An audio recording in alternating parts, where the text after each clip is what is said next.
बिस्मिल्लाहिर्रहमानिर्रहीम। अस्सलाम वालेकुम जी स्वीट सिस्टर्स। चलें आज खूबसूरत सा आई मेकअप करते हैं light shade purple and light pink colour की कॉम्बिनेशन से। ओके, तो आपने क्या करना है, आपने पहले अपना आईब्रो एंड कंसीलर वगैरह डन कर लेना है। इसके बाद मैंने इस तरह का ये कट ब्रश लिया है, एंगुलर ब्रश भी इसे हम कहते हैं। इसकी हेल्प से मैं बिल्कुल लाइट सा, ये देखिए, लाइट सा पिंक शेड उठाऊंगी और इसको मैं अपनी क्रीज एरिया से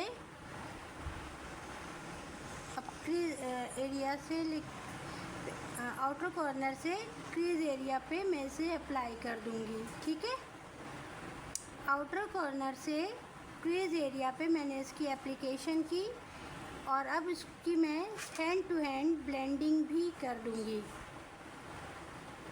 ट्रांजिशन शेड आपको पता है हम क्रीज एरिया पे अप्लाई करते हैं, उसके बाद फिर डार्कर शेड अप्लाई किया जाता है।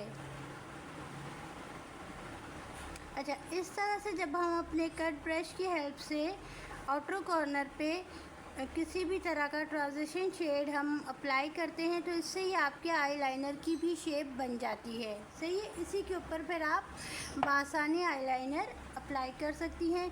अदरवाइज़ आप अगर बिगनर हैं तो आप टेप भी अप्लाई कर सकती हैं। ठीक है ना। अब इसको मैं अच्छे से ब्लेंड करूँगी और आउटर कॉर्नर पर इसी शेड से मैं एप्लीकेशन करूँगी और उसको डैब दूँगी। आपको पता है मैं बार बार शेड नहीं बदलती हूँ आई शेड का, तो जो मेरे पास है पैलेट मैं उससे ही आपको बताती हूँ।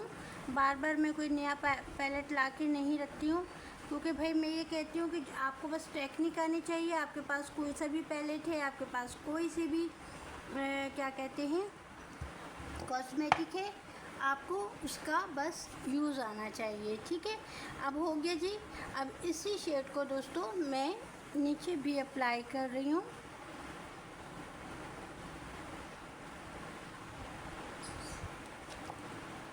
ओके, अब इससे पहले मैं ये सिल्वर शेड लूँगी। चाहे आप इस तरह के जो अभी बहुत ही ज़्यादा हाइलाइटर्स हैं, आप इसको भी यूज़ कर सकती हैं। आप इस तरह के भी पैलेट से यूज़ कर सकती हैं। ठीक है ना। अब मैं क्या करूँगी, मैं इससे ये सिल्वर शेड लेके अपनी ब्रो बोन एरिया को सेट कर दूँगी। पहले आप चाहें तो लास्ट में भी ब्रो बोन एरिया को सेट कर सकते हो। आप चाहो तो स्टार्ट में भी, मेकअप जब आप स्टार्ट करेंगी उस टाइम भी आप कर सकती हैं। अब इसी से मैं इनर कॉर्नर पे डैब दूंगी।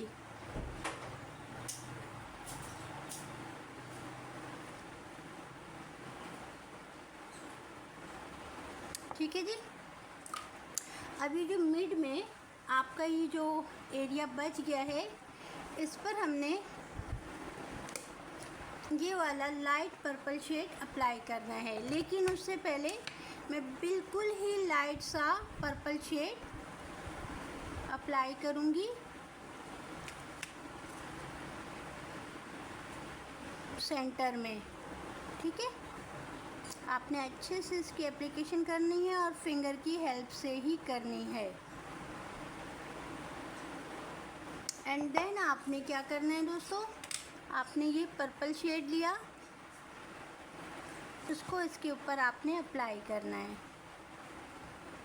ट्रांजिशन शेड जो होता है वो आपका क्रीज एरिया पे आपको आई का कंटूर करने में हेल्प करता है। और ये जो हम शेड लगा रहे हैं पर्पल शेड, ये मेटालिक शेड है दोस्तों, तो मैं इसे फिंगर की ही हेल्प से अप्लाई कर रही हूँ। ठीक है, अब इसके ऊपर मैं ये डार्कर पर्पल शेड अप्लाई करूँगी इस पैलेट से। ठीक है, थोड़ा सा इसको मज़ीद डार्क करने के लिए। लेकिन डार्क से मुराद ये नहीं कि आप बहुत ज़्यादा डार्क कर दें, इतना डार्क मत कीजिएगा क्योंकि पर्पल शेड बहुत ज़्यादा डार्क होके अच्छा नहीं लगता है। ठीक है, अब हमने क्या किया, इससे पहले कि मज़ीद काम करें हम अपनी लैशेस पे ग्लू अप्लाई कर लें ताकि वो सेट हो जाए। और जैसे ही आपका मेकअप कंप्लीट हो, आपने लैशेस पे आप देख सकती हैं ग्लू अप्लाई कर लीजिएगा। कितनी दफ़ा तो मैं बता ही चुकी हूँ, चलें आज फिर बता देती हूँ। जब हम ग्लू अप्लाई करते हैं थोड़ी देर पहले तो वो स्टिक हो जाती है और आपके मेकअप को मैसी नहीं करती है। ठीक है जी, अब तो ये हो गया। अब आप चाहें तो इसके ऊपर वाइट काजल लगा लें या आप ब्लैक काजल लगा लें। तो मैं इसके ऊपर वाइट काजल लगाऊंगी।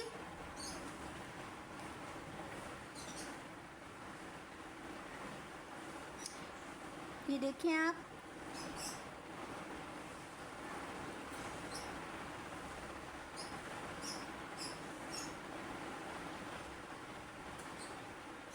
ओके, वाइट काजल की एप्लीकेशन कर दी मैंने। आपकी मर्ज़ी, आप वाइट काजल लगाओ या ब्लैक लगाओ। अगर आपकी क्लाइंट्स की आंखें ना बहुत छोटी छोटी है ना, तो आपने क्या करना है, वाइट काजल ही लगाना है। अदरवाइज़ आप ब्लैक काजल लगा लीजिए, it's totally up to you and आपकी क्लाइंट की डिमांड पे डिपेंड करता है। ठीक है जी। अच्छा, अब हमने क्या करना है, ये सेलर लिया मैंने, इसका 1 ड्रॉप मैं अपनी फिंगर पे लूँगी और ये है, आप देख सकती हैं मेरे पास ये चिंकी ग्लिटर है, इसमें पर्पल और डिफरेंट कलर्स हैं, तो मैं पर्पल की वजह से इसको यूज़ कर रही हूँ। अब मुझे नहीं पता आपको कैमरे में कैसा लग रहा है, बट ये पर्पल शेड पर है। ओके, एंड देन मैंने एक थोड़ा सा बिल्कुल फिंगर पे लिया 1 ड्रॉप सेलर एंड देन इसको मैंने जहाँ तक मैंने अपनी एप्लीकेशन करनी है ग्लिटर की, मैं वहाँ तक अपनी फिंगर से इसको अप्लाई कर रही हूँ। और मैं इसे इस तरह से डैप डैप करके हल्के हल्के, ये आप देखिए, रगड़िएगा नहीं वरना नीचे का जो है ना वो शेड निकल जाता है। थोड़ा सा और मैंने अपनी फिंगर पे लिया और इसको मैंने यूँ डैप डैप करके दोस्तों अपने लिड एरिया पे और अपने आई बॉल के एरिया पे इसको मैंने अप्लाई कर दिया।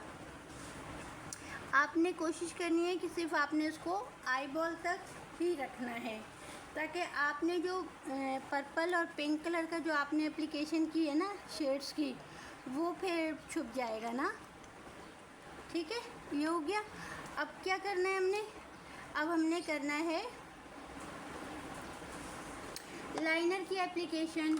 0 नंबर का ब्रश लिया मैंने, ठीक है, जेल लाइनर लिया मैंने और जनाब मैंने लाइनर की एप्लीकेशन की है।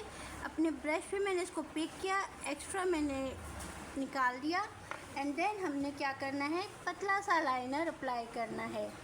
लाइनर आपको एक चीज़ मैं बताऊं, कभी भी आप जब अपनी आँखों पे भी लगाओ या किसी की भी आँखों पे लगाओ, कभी भी आप बिल्कुल इनर कॉर्नर से स्टार्ट मत लेना, आपने हमेशा मिड से स्टार्ट लेना है। क्योंकि अगर आपने इनर कॉर्नर से स्टार्ट लिया तो बहुत मोटा सा लाइनर लग जाएगा, जिसे फिर आपने बारीक करना हो तो बहुत मुश्किल हो जाएगा, आपका मेकअप मेसी हो सकता है। तो हमेशा अपने आई बॉल एरिया के दरमियान से सेंटर से आपने इसको अप्लाई करना है।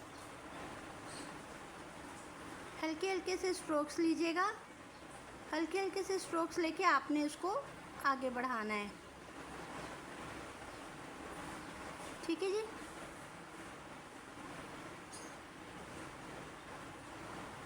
आइज़ को अपने बिल्कुल, अगर देखें आपकी, अगर आप अरेबिक लाइनर लगाना चाहोगे ना, तो आपने क्या करना है, अपनी क्लाइंट्स की नोज़ को इधर से स्ट्रेच करना है, यानी इधर से आपने खींच देना है हल्का सा एंड देन आपने इसको आगे बढ़ाना है। ओके, अदरवाइज़ आपने क्या करना है, आपने ऐसे ही रहने देना है भाई। बात मसला पता क्या है कि ये डमी है, मैं इसमें आपको बहुत सारी चीज़ें ज़ुबानी ही समझा सकती हूँ, ठीक है ना। अब मैंने क्या किया दोस्तों, मैंने हल्के हाथों से अपने लाइनर को इस तरह से अप्लाई किया और मुझे जितनी लेंथ चाहिए मैंने वहाँ तक इसको अप्लाई कर देना है, ठीक है।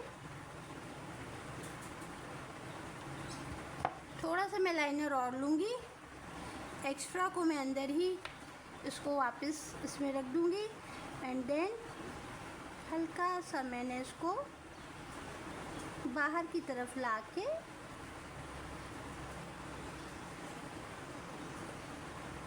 ठीक है,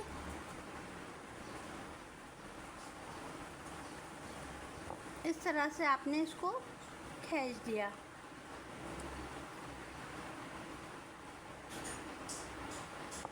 ठीक है जी। एंड देन आपने क्या करना है बच्चों, आपने अपनी